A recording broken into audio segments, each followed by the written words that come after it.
High বন্ধুরা, তোমরা সবাই কেমন আছো? আশা করি তোমরা সবাই অনেক বেশি ভালো আছো আর সুস্থ আছো। আর আমিও ভালো আছি। বন্ধুরা, আজকে তোমাদের সাথে শেয়ার করব একটা অসম্ভব মজার রেসিপি, যেটা কিনা বাঙালিরা ভীষণ পছন্দ করে। তো বন্ধুরা, সকাল সকাল ঘুম থেকে উঠে এই যে বিছানার চাদরটা একটু চেঞ্জ করে নিচ্ছি, আর তারপর কিন্তু রান্নাবান্নার দিকে যাব। তো বন্ধুরা, আজকের ব্রেকফাস্টে হচ্ছে দেখো লুচি আর একটু কুমড়োর তরকারি। তো বন্ধুরা, ব্রেকফাস্টে কুমড়োর তরকারি দিয়ে লুচি খেতে কার না ভালো লাগে বলো? তো লুচি হচ্ছে বাঙালিদের আর পাঁচটা প্রিয় খাবারের মধ্যে একটা, তাই না? তো আমরা প্রায় দিনই কিন্তু মনে করি লুচিটা যখনই হয় তখন মনে করি যেন আজকের দিনটা একটু স্পেশাল, ওই জন্যই লুচিটা হচ্ছে, তাই না? আর এই কুমড়োর তরকারি দিয়ে লুচি খাওয়ার স্বাদটা, সেটা কিন্তু আমরা কিন্তু বেশ ভালো বুঝতে পারি। তো এর স্বাদ কিন্তু সবাই বুঝতে পারবে না যে কুমড়োর তরকারির সাথে লুচির কী এমন স্বাদ। তো বন্ধুরা, তরকারি করে নিয়েছি আর লুচিগুলো বেলে ভেজে নেব। তো বন্ধুরা, আজকের তোমাদের সাথে শেয়ার করব যে কচু চিংড়ি খুবই সহজভাবে তোমরা বাড়িতে কিভাবে বানাতে পারো। আর প্রত্যেক দিন বিভিন্ন রকম রেসিপি শেয়ার করার চেষ্টা করি তোমাদের সাথে। আর আগামী দিনে আরও নতুন নতুন তোমাদের সাথে রেসিপি শেয়ার করব। তো প্রত্যেক দিনের কাজকর্ম তো থাকেই, তার সাথে রান্নাবান্নাগুলোও থাকে। আর রান্নাবান্নার সাথে তো মাস্ট হচ্ছে মানুষের অন্তরের সম্পর্ক, তাই না বন্ধুরা? আমরা জাস্ট খাবারটাই হচ্ছে আমাদের জীবনের বেশ বড় একটা জায়গা নিয়েছে। বলে না, মানুষের মনে ঢুকতে গেলে মানুষকে ভালো মন্দ করে খাওয়ালে তবেই না মানুষের মনটা পাওয়া যায়, তাই না বন্ধুরা? তো খাবারের সাথে মানুষের এক কিন্তু গভীর সম্পর্ক। আর বন্ধুরা, আমার ছেলে কিন্তু এই লুচি আর এই কুমড়োর তরকারি খেতে কিন্তু বেশ ভালো লাগে। নর্মালিও কোনো সবজি খায় না, বাট কিন্তু কুমড়োর তরকারি দিয়ে লুচিটা খায়। আর আজকে দেখো, এই যে ঘর মুছে নিচ্ছি, আজকে ব্রেকফাস্টটা হয়ে গেছে, ব্রেকফাস্ট রেডি করে ছেলেকেও খাইয়ে দিয়েছি, আর ঘরটা মুছে নিয়ে তারপর দুপুরের লাঞ্চ বানাবো। তো লাঞ্চ বলতে গেলে আজকে চিংড়ি মাছের রেসিপি। চিংড়ি মাছ দিয়ে পেঁয়াজ চিংড়ি বানাবো, আর বানাবো কচু, ওই যে যে কচুগুলো, এই যে দেখতেই পাচ্ছ, এগুলোকে অনেকে অনেক রকম, অনেকে আরবি বলে, অনেকে কি গাঠি কচু বলে। তো যে এক একজন এক এক রকম হিসাবে ডাকে। তো এই যে চিংড়ি মাছ ভালো করে ছাড়িয়ে পরিষ্কার করে ধুয়ে নিয়ে আমি কিন্তু জাল দিয়ে নিচ্ছি। আর তারপর কচুটাকে কিন্তু আমার মা কেটে দিয়েছে। আর এই কচুটাকে প্রথমেই আমি সিদ্ধ করে একটু জলটা ভাপিয়ে ফেলে দেবো, আর তারপর রান্না করব। তো বন্ধুরা, কচু অনেকে বলে গলা চুলকায়, তো সেক্ষেত্রে কিন্তু তোমরা এরকম ভাপিয়ে নিয়ে জলটা যদি ফেলে দাও, তাহলে কিন্তু একদমই তোমাদের গলা চুলকাবে না। আর এদিকে দেখো, পেঁয়াজ চিংড়ি বানিয়ে নিচ্ছি। পেঁয়াজ চিংড়িটা দিয়েও কিন্তু দেখবে ভাত খেতে ভীষণ ভালো লাগে। যেহেতু আমরা বাঙালির লাঞ্চে এইরকম পেঁয়াজ চিংড়ি থাকলে আর জাস্ট দুপুরের লাঞ্চটা জমে যায়, তাই না বন্ধুরা?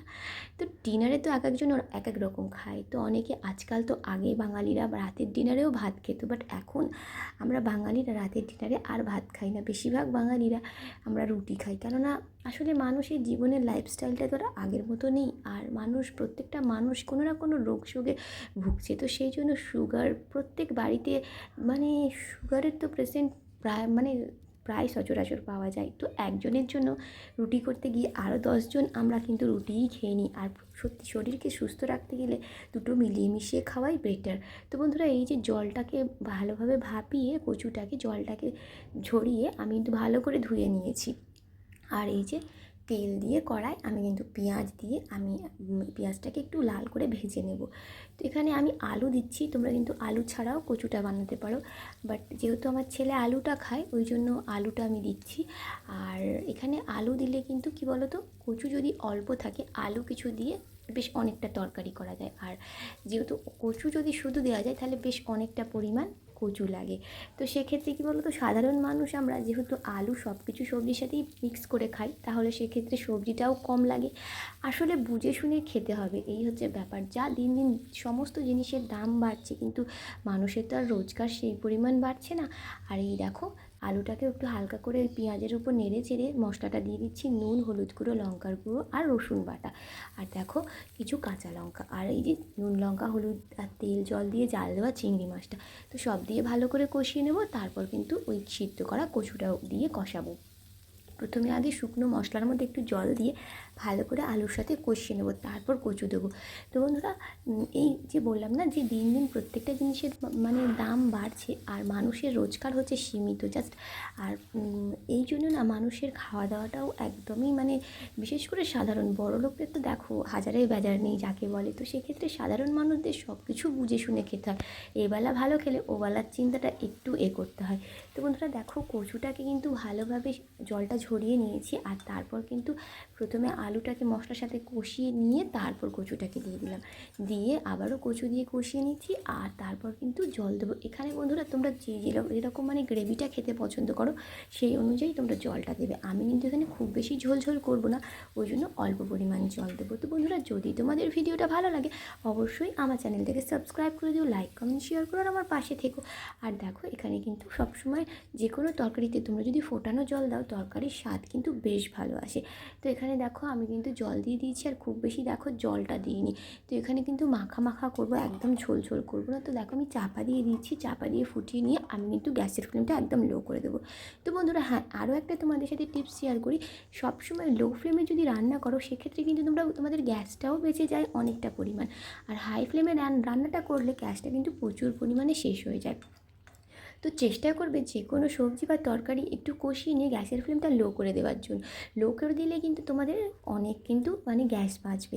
তো বন্ধুরা, এখানে দেখো আমি কিন্তু ভালো করে তরকারিটাকে দেখো ঠিক এরকম মাখা মাখা রেখেছি, আর নামাবার আগে আমি দিয়ে দিচ্ছি জিরের গুঁড়ো। তো বন্ধুরা, এটা হচ্ছে ভাজা জিরের গুঁড়ো, মানে ড্রাই রোস্ট করে আমি গুঁড়ো করে নিয়েছি।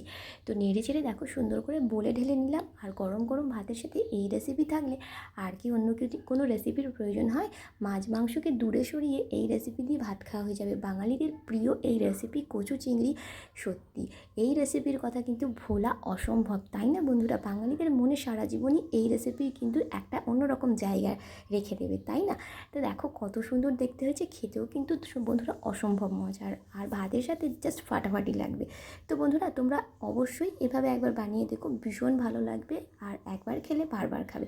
তো বন্ধুরা, আজকের ভিডিওটা এখানেই শেষ করছি। দেখা হচ্ছে পরের দিন নতুন একটা ভিডিও নিয়ে। Bye bye.